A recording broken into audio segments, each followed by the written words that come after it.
Bonjour Alexandre Romanès, Bonjour. merci d'être avec nous ce matin.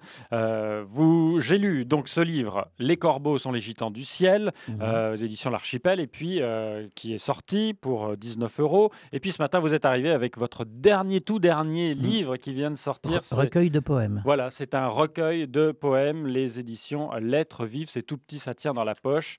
Et vous m'avez dit que c'était votre meilleur. Je pense que c'est mes plus beaux poèmes et ça s'appelle le luth noir. Exactement, pardon, Voilà. le luth noir. Car je suis un luthiste. C'est vrai. Luthiste baroque. Dans votre livre, Les Corbeaux sont les gitans du ciel, vous commencez avec, en préambule, vous rappelez le fait que vous êtes très pudique, que vous n'aimez pas parler de vous, Oui. que vous n'aimez pas parler Oui. de votre père. Et Oui. pourtant, Oui. Oui. vous ne faites que ça tout au long du livre, avec des histoires évidemment bouleversantes. On va y revenir dans quelques instants. Pourquoi finalement écrire un tel livre? Mais d'abord, je n'ai pas voulu écrire ce livre.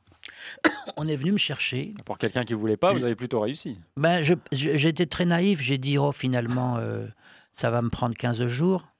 Et en fait, ça m'a pris 1 an et demi. Et je ne voulais pas, effectivement, parce que je ne me suis jamais mis à une table pour écrire. Les poèmes, je les écris en marchant.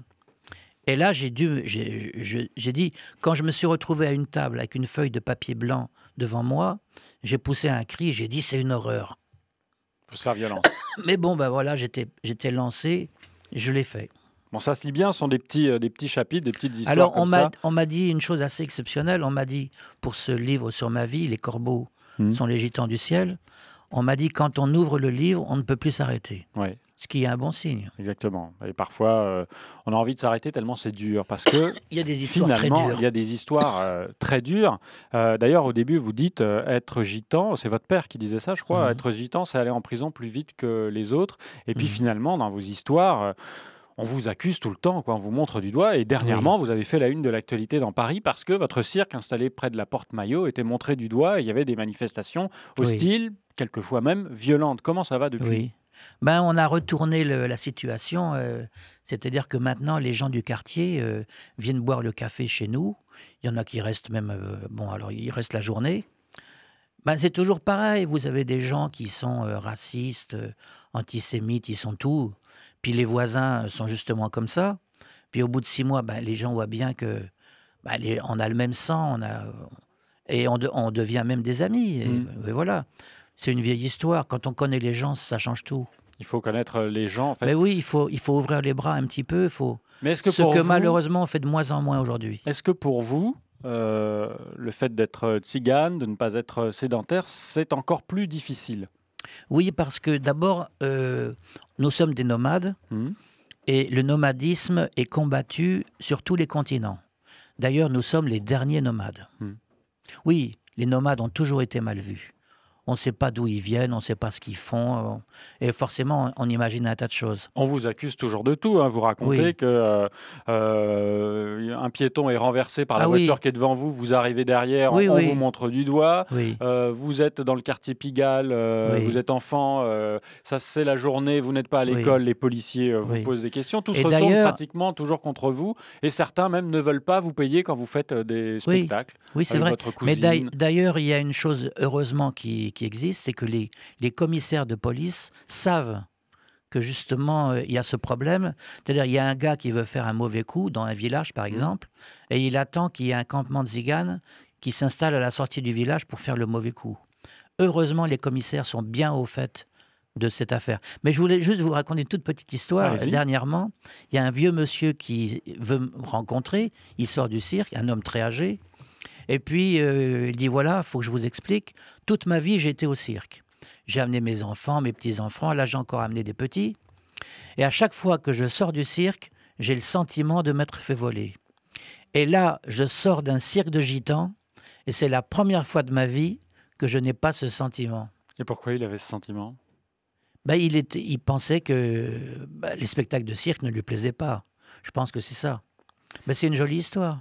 Alexandre Romanès, quand on lit votre livre, vous avez dû affronter pas mal de choses, des choses dures, des choses tristes.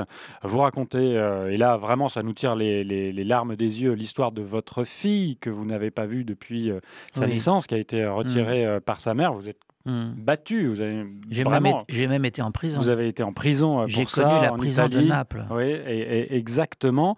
Vous avez affronté les lions dans les cages. Est-ce qu'aujourd'hui, vous avez peur de quelque chose? Et de quoi?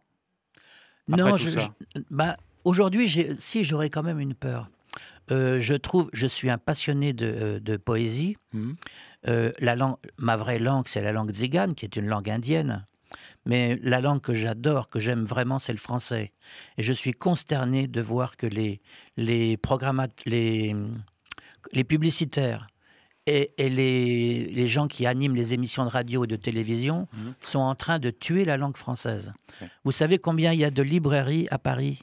Il y en a 750. Vous savez combien il y en a à Los Angeles? Il y en a 2. Si c'est ça le modèle, c'est d'une tristesse. Et la langue française est d'une telle richesse, c'est dramatique. Surtout que ce n'est que de la frime. Oui, remplacer la langue française par l'anglo-américain, ce n'est que de la frime. Effectivement. Alexandre Romanès, vous avez un nouveau spectacle dans votre cirque depuis quelques jours, depuis le 17 octobre. Qu'est-ce qu'on peut y voir? Quelle est la différence entre votre cirque, pour ceux qui ne connaissent pas, et les grandes tentes de cirque qui s'installent, par exemple, chaque hiver, pelouse de Reuilly? Vous voulez parler des hangars pour avions qui font du cirque? C'est ce que vous dites dans votre livre. Oui. Non, mais justement, mon chapiteau, il est tout petit. Il mesure 20 mètres.